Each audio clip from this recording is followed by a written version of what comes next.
বাড়িতে অপ্রয়োজনীয় যা যা জিনিসপত্র আছে সেসব বেচে দেব। আর বেচার মতো কিছুই নেই গো। দেখো, তুমি সব সময় আমার পরেই খাও, তাই আমাদের একটা করে থালা বাটি বেচে দিলে তো কোনো সমস্যা নেই গিন্নি। এই তোমার মাথা না কাজ করছে না। যাও বাইরে ঘুরে এসো, পারলে বাজার থেকে ধার করে হলেও একটু চাল নিয়ে এসো। দেখি যদি কোনো সহৃদয় ব্যক্তি চাল দেয়।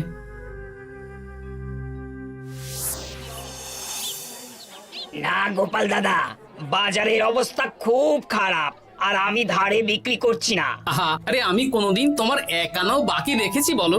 আমি বুঝতে পারছি গোপাল দাদা, কিন্তু আমিও নিরুপায়। গত মাসের বেতন এখনো পাইনি। মহারাজ অনির্দিষ্ট কালের জন্য রাজসভা বন্ধ রেখেছেন। বিশ্বাস করো, বেতন পেলেই তোমার ধার আমি মিটিয়ে দেব। এই সপ্তাহ খানেক আগে একই কথা বলে সেনাপতি ধারে 25 কেজি চাল নিয়ে গেছেন। এখন ওনার কোনোই পাত্তা নেই। কি যে করি, কাছের বন্ধু বলতে বিজ্ঞানী আর সভাকবি। দেখি ওদের বাড়িতে একবার ঢুঁ মেরে।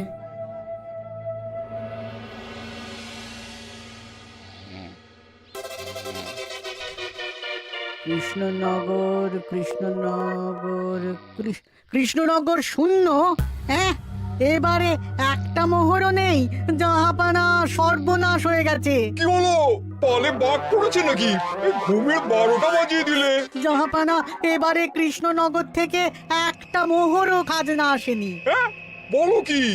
1 মাস আগে বাৎসরিক খাজনা দেওয়ার শেষ দিন ছিল, কিন্তু এখনো একটা মোহরও খাজনা আসেনি। না জাহাপানা। পড়েছে এই বেগমের জন্য হীরের হার, হীরের কানের দুল, হীরের নাকছাবি বানাতে দিয়েছি। উজির, যা হোক করে কৃষ্ণনগর থেকে আমার খাজনা চাই। তাহলে তো কৃষ্ণচন্দ্রকেই তলব করতে হবে। যা করার করো। বাবা, এই সময় তোমার শখ হয়েছে ময়না পোষা? আরে না না, আমি পুষিনি। একটা পশ্চিমের গ্রামে কদিন আগে ঘুরতে গিয়েছিলাম। আচ্ছা, ওখান থেকে নিয়ে এসেছো? না, তাও আনিনি, ছোলা খেতে দিয়েছিলাম। দেখি তারপর আমার পিছনে উড়ে উড়ে চলে এসেছে। বাবা, এ তো ভালো কথা। বিয়ে তো করলে না, তাও একটা সঙ্গী জুটেছে। এ যে সে পাখি নয় গোপাল, এ ময়না কথা বলে, দেখবে। এই ময়না, বলো তো গোপাল এসেছে। আরে বাস, বলো তো গোপালের ভুঁড়ি আছে আমার নেই। বেশ। এ ভোরবেলা আমার কাছে আসে, সারাদিন আমার কাছে থাকে, আবার সন্ধে হলেই নিজের বাসায় নিজেই ফিরে যায়। বুদ্ধিমান পাখি। ওই গ্রামে শাখে শাখে ঝাঁকে ময়না। বেশ, বুঝলাম। তা বিজ্ঞানী, তোমার কাছে আমি আসলে একটা দরকারে এসেছি। বলো কি দরকার? আসলে ওই টানাটানির সংসার চলছে, বুঝলে। বাড়িতে চাল বাড়ন্ত, কদিন পরে হাঁড়ি চড়বে না। তুমি কিছু পয়সা ধার দিতে পারবে? আরে এমন করে বলছো কেন? আমার তো সংসার নেই, এত খরচও নেই। তুমি বাড়ি যাও, আমি 2 বস্তা চাল পাঠিয়ে দেব। ধন্যবাদ বিজ্ঞানী, তোমার মতো বন্ধু পাওয়া মুশকিল। বন্ধুত্বে এইসব ধন্যবাদ দেওয়ার দরকার নেই, একে অপরের পাশে থাকলেই হলো।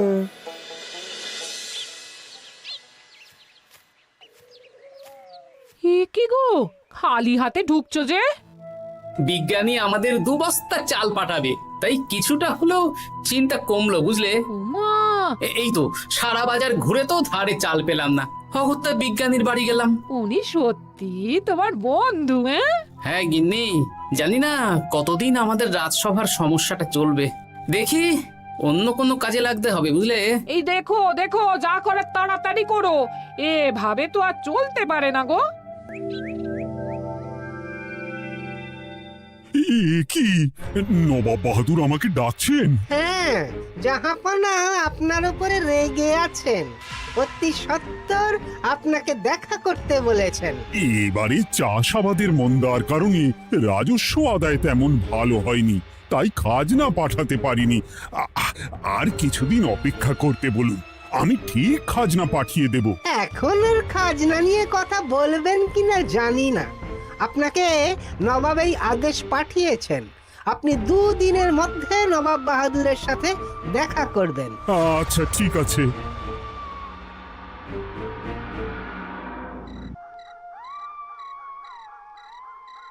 মহারাজ, এই বিপদের সময় আপনাকে একমাত্র একজনই সাহায্য করতে পারে, আর সে হলো গোপাল। আমি কোন মুখে গোপালকে ডাকবো বলো তো রানী? দীর্ঘদিন ওদের বেতন দিতে পারছি না। গোপাল এরকম স্বার্থপর মানুষই নয় যে নিজের কাজের সময় কাজী আর কাজ ফুরলে বাজি হয়ে যাবে। আপনি একবার বলেই দেখুন না। বেশ, তাহলে আগামীকাল সকালেই গোপালকে ডেকে পাঠাচ্ছি।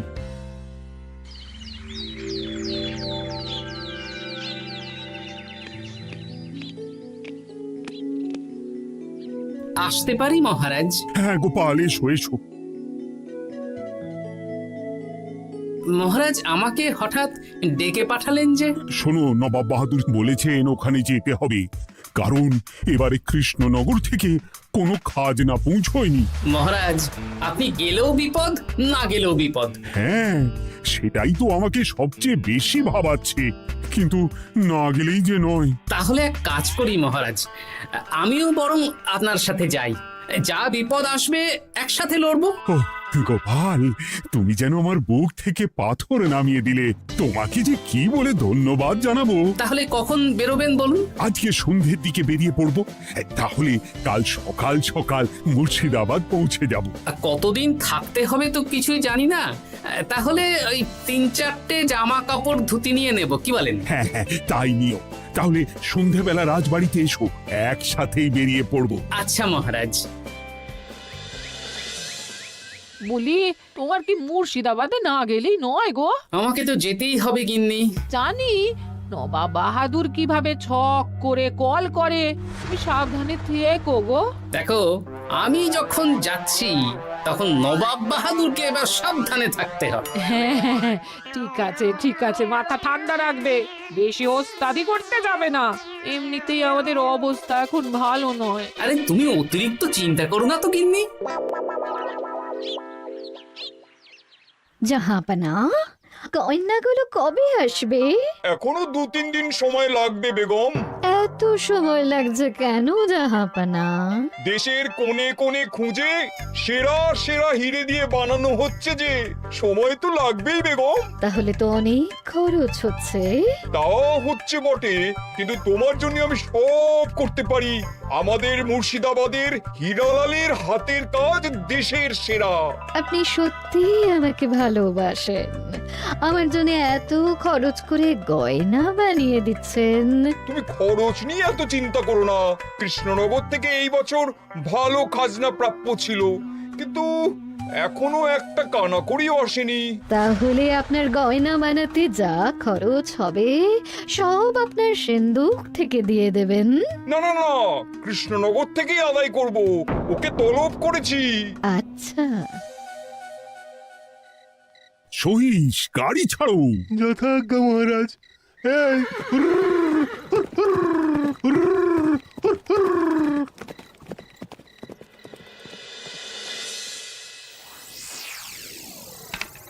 এত রাতে আবার কে এলো রে বাবা? খুলছি।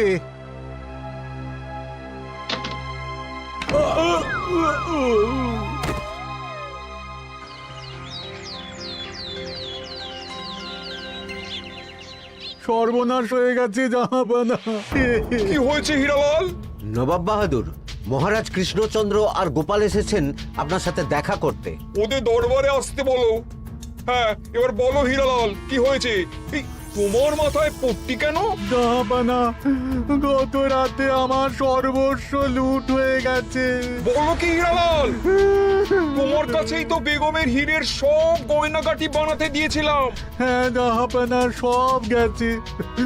আমার মাথায় মেরে সব লুট করে নিয়ে গেছে। এবার আমি কি করব জাহাপানা? বেগম সাহেবা, আপনার গয়না যে হীরালাল শেখরার কাছে জাহাপনা বানাতে দিয়েছিলেন, ওনার সব লুট হয়ে গেছে। মানে? আমি এক্ষুনি নিজের কানে শুনে এলাম, এখন হীরালাল শেখরা এসেছে। আমি এক্ষুনি যাচ্ছি। কি করব জাহাপানা, আমার তো সব শেষ হয়ে গেল। আমি কোনো কথা শুনতে চাই না, আমার ওই হীরের গয়নাগুলো চাই। চাই বললেই তো পেয়ে যাবে না। এখন এই গয়না শুধু নয়, হীরালালের সব সোনা দানা চুরি হয়ে গেছে। সেগুলো খুঁজে পেতে হবে। বিগত কয়েক বছর আমার মুর্শিদাবাদে কোনো চুরি ডাকাতি হয়নি। প্রত্যেকটা গ্রামবাসী সুখে শান্তিতে আছে। বাইরের কোনো শত্রু আসারও সুযোগ নেই। গ্রামের সীমানায় দিন রাত প্রহরী থাকে। যদি এসেও থাকে পালাতে পারবে না। এবারে তাহলে চোরটা কে বুঝবো কি করে? এসব সামান্য চোর ধরার কাজ আমার কাছে নস্যি। জাহাপনা, আপনি যদি কৃষ্ণনগরের এবছরের খাজনা মকুব করে দেন, তাহলে আমি চোর ধরার ক্ষেত্রে সাহায্য করতে পারি। ঠিক আছে কৃষ্ণচন্দ্র, তোমার এই গোপাল যদি চোর ধরে দিতে পারে তাহলে এবছরের খাজনা মুকুব। আগে আমি ওই শ্যাকরার সাথে একান্তে কিছু কথা বলতে চাই। বেশ, প্রহরী প্রহরী, তুমি গোপাল আর শ্যাকরাকে একটা ঘরে নিয়ে যাও। আসুন। এবার আপনি চুরির ঘটনাটা বলুন। চুরি না, ডাকাতি। সে যাই হোক, বলুন বলুন। গতকাল রাতে, তারপর সকালে জ্ঞান ফিরে ঘরে গিয়ে দেখি সব ফাঁকা। আমার ঘরের সাথেই লাগোয়া দোকান। আচ্ছা, দেখুন, আমি আপনার কথা শুনে আর একটু আগের যা আলোচনা শুনলাম তার থেকে মনে হচ্ছে এই চোর স্থানীয় চোর। কি করে বুঝলেন? কারণ বাইরের চোর হলে তো এত নিখুঁত কাজ করা সম্ভব নয়। চোর নিশ্চয়ই আপনাকে ব্যক্তিগতভাবে চেনে। হ্যাঁ, এবার মশাই আপনি বলুন তো, আপনার কোনো শত্রু আছে? না, শত্রু নেই তেমন। আমার সাথে কারো সম্পর্ক খারাপ নেই। আর আমাদের পাড়ায় সবাই ব্যবসায়ী, সবাই সম্ভ্রান্ত লোকজন। বেশ, তাহলে সব ব্যবসায়ীদেরকেই রাখতে হবে। আমি নবাব বাহাদুরকে বলে দিচ্ছি, আপনি এখন আসুন। নবাব বাহাদুর, আপনি ওই গ্রামের সকল ব্যবসায়ীদের আপনার মহলে ডাকার ব্যবস্থা করুন। সবাই কিন্তু বেশ সম্ভ্রান্ত ব্যবসায়ী। সে হোক না, ওই গ্রামে তো সবাই ব্যবসায়ী, আর বাইরের কোনো লোক গ্রামে ঢোকেনি বা বাইরেও যায়নি। তাই যদি কেউ চোর থেকে থাকে তাহলে ওই ব্যবসায়ীদের মধ্যেই আছে। বেশ, আমি সবাইকে আমার মহলে নিয়ে আসার ব্যবস্থা করছি। আর একটা ফাঁকা বড় ঘর চাই, যেখানে চোর ধরার পরীক্ষা হবে। আর সেই ঘরে আমাদের কৃষ্ণনগরের ঘোড়া চোর ধরবে। হ্যাঁ, ঘোড়া চোর ধরবে? হ্যাঁ, যে ঘোড়ার গাড়িতে আমরা এসেছি সেই ঘোড়া। যদি চোর না ধরতে পারো তাহলে পুরো খাজনা তো গায়ের জোরে নেব, সাথে সাথে কৃষ্ণনগরটাও কেড়ে নেব। আমার উপর একটু ভরসা রাখুন নবাব বাহাদুর, আর যা বললাম করুন। বেশ, শুনুন, এই ঘরে আমার এক প্রিয় ঘোড়া আছে, আর সামনে একটা বালতিতে ছোলা সেদ্ধ রাখা আছে। আপনারা সকল ব্যবসায়ীগণ একে একে যাবেন, দরজা ভিতর থেকে বন্ধ করবেন, আর ঘোড়াকে এক মুঠো করে ছোলা খাইয়ে ফিরে আসবেন। তারপর কি বাড়ি চলে যাব? না, সবার ছোলা খাওয়ানো হয়ে গেলে আমি ঘোড়ার কাছে যাব, আর ঘোড়া কানে কানে আমাকে বলে দেবে কে চোর। তাহলে আর দেরি কেন, সবাই একে একে যাও।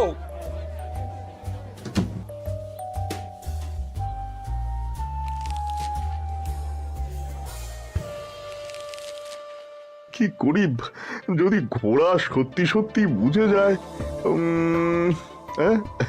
ছোলা খাওয়াবোই না। ব্যাস, ছোলা খাওয়ানো হয়ে গেল। এবার গোপাল বলো তো কে চোর? দাঁড়ান, ঘোড়ার মুখের কথা শুনে আসি। আমি বলে দিচ্ছি জাহাপানা, গোপাল এসব মশকরা করছে, সব মশকরা। ঘোড়া বলে দিয়েছে কে চোর। বলো গোপাল, কে চোর? তার আগে সকল ব্যবসায়ীর হাত দেখে আমি পরীক্ষা করতে চাই। সে দেখো, কিন্তু বলো কে চোর? দেখি দেখি, না, দেখি আপনারটা। না, আপনিও না। না, আপনিও না। একি মশাই, চুরিটা তো আপনিই করেছেন, আপনিই চোর। কি উল্টো পাল্টা কথা বলছেন? আমি চুরি করিনি। হ্যাঁ, আপনিই চুরি করেছেন, তাই ভয়ে ঘোড়াকে ছোলা খাওয়াননি। কারণ আমি ছোলার মধ্যে রান্নার হলুদ গুঁড়ো মিশিয়ে রেখেছিলাম, তাই যারা যারা ঘোড়াকে ছোলা খাইয়েছেন সবার হাতেই হলুদ রং লেগে আছে। শুধু ওর হাতে নেই। ভাই, শেষে তুই? তোর মনে মনে এত হিংসা? ভাই মানে? আরে ও তো আমার খুড়তো ভাই পান্নালাল, ওরও সোনা গয়নার ব্যবসা। ব্যাস, এবার তাহলে বলেই দিন পুরো ব্যাপারটা, কারণ এখান থেকে পালানোর কোনো পথ নেই। ভুল হয়ে গেছে দেখাবো না। আমার দাদা আমার থেকে অনেক বেশি রোজগার করতো, তাই আমার মনে মনে হিংসে ছিল। তারপর বেগম সাহেব আর হীরের গয়না বানানোর এত বড় বায়না পেল, তাই হিংসা আরো বেড়ে গেল। আর তুই চুরি করলি? চুরির সব জিনিস কোথায় আছে? আমার বাড়িতেই আছে দেখাবো না।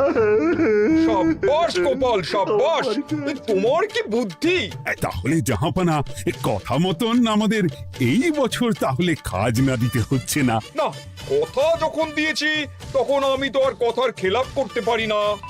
আচ্ছা গোপাল, তোমার তো এত বুদ্ধি, আমার একটা শখ পূরণ করতে পারবে? কি শখ বলুন নবাব বাহাদুর। আমার অনেক দিনের ইচ্ছে একটা হাওয়া মহল বানাবো, কিন্তু ঘরামি রাজমিস্ত্রি কেউই বানাতে পারবে না বলছে। তুমি কি বানিয়ে দিতে পারবে? আগে পারবো জাহাপনা, কিন্তু তার বদলে আমি কি পাবো? আগামী 5 বছর কৃষ্ণনগরের খাজনা মুকুব, আর তোমাকে আমি 100 মোহর উপহার দেবো। বেশ, তাহলে আপনি আমাকে দিন 7 সময় দিন, আর 7 দিন পরে আমার বাড়ির সামনে চলে আসুন। হাওয়া মহল বানিয়ে রাখবো, আপনি নিয়ে যাবেন। বেশ, তাহলে 7 দিন পরে কৃষ্ণনগরে দেখা হচ্ছে। যদি না বানাতে পারো তাহলে কিন্তু আগামী 5 বছর কৃষ্ণনগরকে দ্বিগুণ খাজনা দিতে হবে, এই আমি বলে দিলাম। বেশ, রাজি?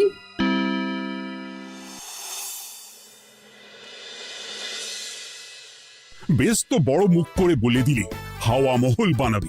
রাজি রাজি।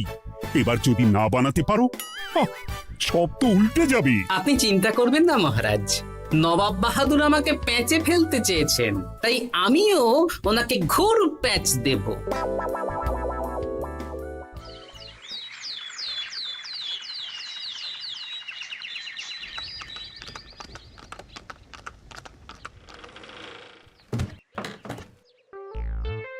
কি গোপাল, আরে কোথায় আমার হাওয়া মহল?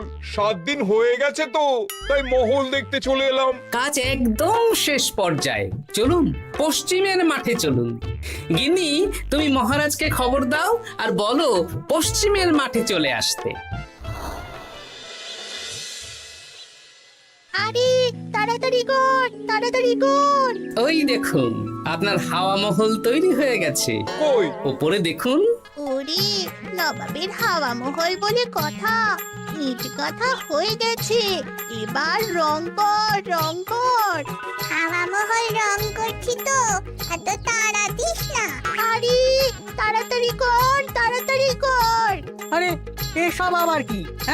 ময়না পাখি হাওয়া মহল তৈরি করছে? হ্যাঁ, হাওয়া মহল তো, তাই হাওয়াতেই তৈরি হচ্ছে।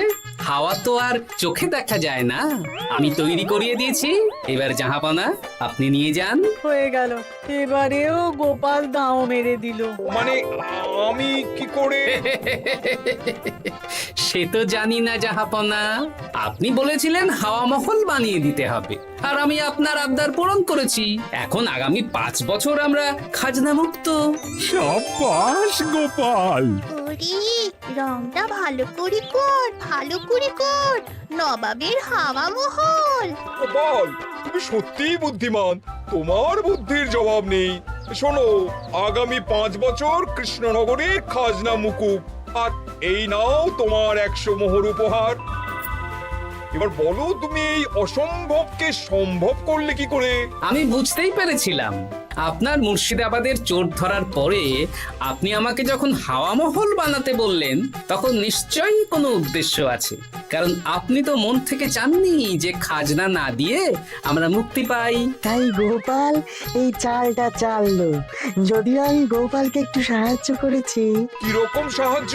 কদিন আগে আমি বিজ্ঞানীর ঘরে গিয়ে দেখি একটা ময়না হুবহু মানুষের মতন কথা বলছে। আর বিজ্ঞানী বলল এরকম অনেক ময়না পাখি আছে। ব্যাস এই এক সপ্তাহ ধরে আমি ময়নাগুলোকে বিভিন্ন বুলি শেখালাম, আর ওরা সেগুলোই বলে চলেছে। নয়, হ্যাঁ। ওরে রংটা ভালো করে কর, ভালো করে কর, নবাবের হাওয়া মহল। মহারাজ 100 মোহর আপনি রাখুন। আমাদের সব সভাসদদের এই মোহর থেকেই আপাতত বেতন দিয়ে রাজসভা শুরু করুন। ধন্যবাদ গোপাল, তোমাকে আমার সভাসদ পেয়ে আমরা সবাই ধন্য। আর বিজ্ঞানীকেও।